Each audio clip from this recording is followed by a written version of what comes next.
महाराज जी ये तीन चीजें क्या हैं? तो उन्होंने सबसे पहले शब्द कहा अति। दो अक्षरों के नाम हैं। नंबर पहला अति। संसार में रहने के बाद चाहे ग्रह के कार्य में हो, चाहे सोशल कार्य में हो, आप अदरवाइज कोई भी शब्द रखिए, संसार में रहकर अगर संसार में अति कर दी तो वो हमारा विनाश कर देगा। संसार में रहे और संसार में अति कर दी, चाहे वो बच्चों के शौक शान के लिए हो, चाहे वो अपने शौक शान के लिए हो, ये किसी के लिए भी हो, अगर अति करेंगे तो मरेंगे मरेंगे। तो याद रखिएगा, ठीक है? नंबर पहला अति, दूसरी नंबर ये मति, ये बुद्धि, ये ब्रह्मा जी है। और एक बात मैं आप सब लोगों से और कहूं, वो ब्रह्मा एक अलग बात है कि उस ब्रह्मा ने हम लोगों को बना दिया, संसार को बना दिया, लेकिन धरती पे वो अनेकों ब्रह्मा बना के गया है। एक ब्रह्मा ने अनेकों ब्रह्मा बनाए हैं, जिसमें हम हैं, आप हैं, हम सब लोग धरती के एक ब्रह्मा हैं। उस ब्रह्मा ने अनेकों संतानों को जन्म दिया, लेकिन हमने कभी 2 संतान, कोई 3 संतान पालता है अपने, कोई 4, कोई 10 संतान पालता है। लेकिन 10 संतानों को पालने के लिए इतनी भी बुद्धि मत लगाइए कि हमारा नाश हो जाए। 2 संतानों को पालने के लिए हम लोग इतनी भी बुद्धि ना लगाएं कि हमारा नाश हो जाए। तो याद रखिए, पहला शब्द, पहला शब्द है अति। आइए आइए चाचा जी, आइए आइए, स्वागत है, आप सब लोगों का स्वागत है। मैं नाम से परिचित ना हूं, लेकिन आप लोगों के चेहरे हमेशा दिल में रहेंगे मेरे। आप विराजमान होइए, आइए। और आदरणीय हमारे चाचा जी सुराहा से आए हैं और आपके यहाँ कथा हुई थी, आप विराजमान होइए।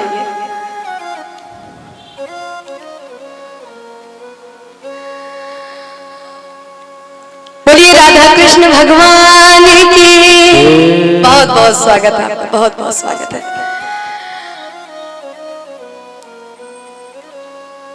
सुराहा में आपने बहुत सेवा की थी। देखिए हमारे भैया बैठे हैं बगल में, चाचा बैठे हैं, बहुत सेवा की थी आपने। और आदरणीय मेरे चाचा जी बगल में बैठे हैं, बहुत सेवा की थी आप लोगों ने।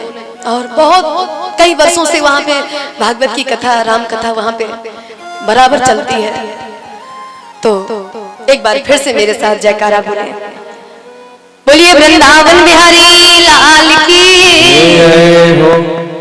आप लोग तो पहला शब्द मैंने कहा था आपके समझ, एक अति, संसार में ज्यादा नहीं लगानी। दूसरे नंबर ये बुद्धि माने मति, 2 अक्षर के हैं। मति भी भगवान ने दी है, तो संसार में इतनी ना लगाएं कि भगवान छूट जाए, ठीक है?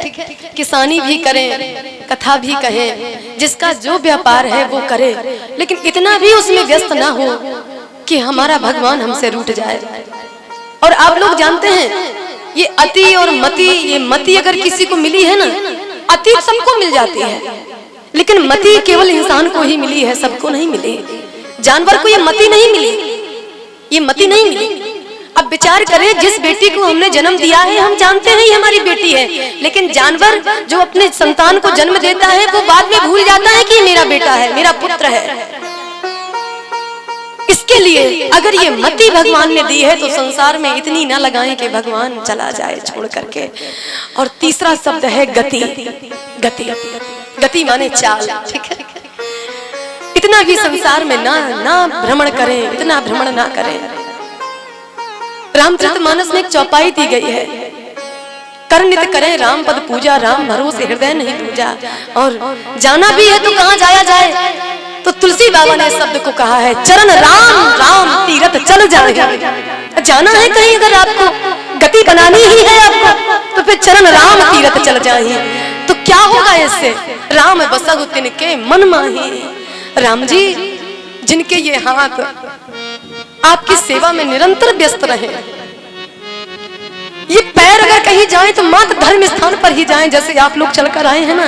ये इस समय यहाँ पर तीर्थराज प्रयाग से कम नहीं है, तीर्थराज प्रयाग है। यहाँ 33 कोटि विराजमान देवता हैं, 88,000। अब हम कहें हमको दिखाई ना दे तो अब रतौंधी हो गई है हमको। अब दिखाई ना दे तो इसका मतलब रतौंधी है, नहीं दिखेगा। जब बगल में बैठे हमको भगवान नहीं दिखाई देता, और चाहे जितनी घंटी हिलाए ये हिलाए, कोई मतलब नहीं। और विनती करें, पहला अक्षर अति भगवान से कर लो, नंबर दूसरा गति भगवान, और तीसरा मति। ये बुद्धि भी लगाओ तो यहाँ लगाओ तो होगा क्या, भगवान भी मिलेगा और संसार भी मिलेगा। और रामचरितमानस की चौपाई है, जो परलोक यहाँ सुख चाहो, ऊपर भी और नीचे भी, और तीन चीजें यहाँ लगा दी तो ऊपर वाला गया, ऊपर मिलने वाला नहीं है। और अगर वहां लगा दी तो ऊपर भी मिलेगा और नीचे भी मिलेगा। जो परलोक और यहाँ सुख चाहो, सुन मम बचन हृदय दृढ़ गाओ। तो बड़ा प्यारा वाक्य आता है। और श्री सूत जी महाराज से सौनक जी कल प्रश्न कर रहे थे, प्रभु ऐसी कथा सुनाइए ना कि कली का प्रभाव, ये कीचड़ है, कीचड़, लेकिन इस कीचड़ में भी पैर रखे तो उसमें कुछ सार तत्व तो समझ में आए कि जब वो उसका समय आता है ना, यही दीपावली के पहले का ये मिट्टी लगाने वाला समय आता है ना, आप चिंता ना करें, हम लोग भी लगाए हैं, ऐसा नहीं है। आज बड़े आदमी बन जाए तो क्या मतलब होता है, सब लोग इसी मिट्टी से जन्म लिए हैं। और कितना प्यारा वाक्य आता है, इस मिट्टी में भी जब अपना हाथ रखते हैं ना हम लोग उस मौसम में, उस समय, तो दीवार चिकनी हो जाती है। इस मलाशय में भी पैर रखें तो उससे कोई सार तत्व निकल के आए। और कितना प्यारा विवेचन आता है। श्री सूत जी महाराज ने सौनक जी से कहा है, एक जो कथा तुम सुनना चाहते हो ना सूत जी, सौनक जी, एक बार यही कथा सनकादियों ने नारद जी को सुनाई। अब तो बड़ा आश्चर्य हो गया, ऐसे कैसे हो सकता है महाराज। सौनक जी ने तुरंत प्रश्न किया है, अरे महाराज ऐसे कैसे हो सकता है।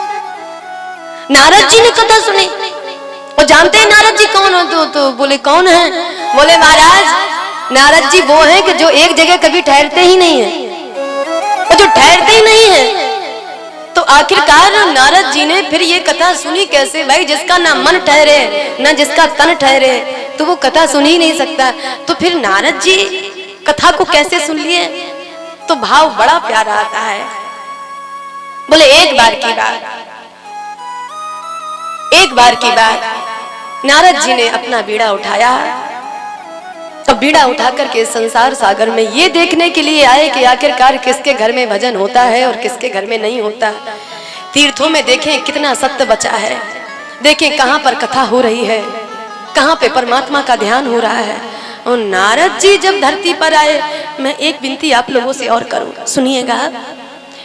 मेरे गुरुजी बता रहे थे कि 3 से 4 बजे सूर्योदय के पहले पहले हमारे और आपके सबके देवता माने पितृ देवता सबके दरवाजे पर जाते हैं। जिसके जिसके जो पितृ देवता होंगे ना, हमारे बाबा काका जो शरीर छोड़ करके चले गए, जिसकी संपत्ति पे हम लोग राज कर रहे हैं, जिनको मुक्ति नहीं मिल पाई है, वो हमारे दरवाजे पर आते हैं, प्रतिदिन आते हैं। प्रतिदिन ऐसा कोई दिन नहीं जाता जिस दिन वो दरवाजे पे ना आए। अच्छा वो क्यों आते हैं? तो भगवान उनसे कहते हैं, पितृ देवताओं से, तुम्हारे पाप तो हम दूर कर सकते हैं, तुमको मुक्ति दे सकते हैं। यदि तुम्हारा पुत्र तुम्हारा पोता धरती पर अगर भजन कर रहा होगा तो उनके पुण्य प्रताप से मैं तुमको मुक्ति दूंगा, मैं तुमको मुक्ति दूंगा। तो बेचारे इसी आशा से हमारे दरवाजे पर आते हैं। हमारे पूर्वज हमारे दरवाजे पे आते हैं, देखें भला ये 4 बजे का समय है, कोई जगह है कि नहीं जगह, कोई भगवान का ध्यान कर रहा है कि नहीं कर रहा, कोई मूर्ति पूजा कर रहा है कि नहीं कर रहा। और जब वो हमको सोता हुआ देखते हैं तो उल्टे पैर लौट जाते हैं, उल्टे पैर। और श्राप भी मिलता है, ऐसा नहीं, श्राप भी मिलता है। और श्राप मिले भी क्यों ना, जिन पूर्वजों की संपत्ति पे हम राज कर रहे हैं और उसका हमने अगर ऋण नहीं चुकाया तो हमको बैल बनना पड़ेगा, हमको गधा बन करके वो देना पड़ेगा, ये निश्चित है। अवश्य में भोक्तव्यम, हमें अपने पापों का भोग भोगना ही पड़ेगा। तो इसके लिए कहते हैं, एक महात्मा जी तो एक बहुत प्यारी बात बता रहे थे भैया, कह रहे थे कि जो थाली हमारे सामने आती है ना परोसी हुई, अब वो थाली भी अन्न तब तक दूषित अन्न माना जाता है जब तक उस दिन का हमने भजन नहीं किया है। उस जो थाली हमारे समझ दाल रोटी सब्जी मिठाई दूध आ रहा है ना, अगर इसका भी ऋण चुकाना है तो उस दिन का भजन होना चाहिए। और अगर नहीं हो रहा है, केवल ठूस ठूस खा रहे हैं, तो जान लीजिए कि हमारे ऊपर ऋण ऋण ऋण जा रहा है। और कितना प्यारा वाक्य आया, नारद जी जब धरती पर आए तो उनकी अचानक से भेंट सनत कुमारों से हो गई। सनत कुमारों ने देखा है और सनत कुमारों ने नारद जी को जाते हुए देखा तो दूर से ही चिल्ला पड़े, अरे महाराज कहाँ जा रहे हैं आप? और बड़े बड़े जल्दी आ रहे हैं और बड़ी तीव्र गति से आप कहीं जा रहे हैं, इसका कारण जान सकते हैं क्या? एक दाही विशालाय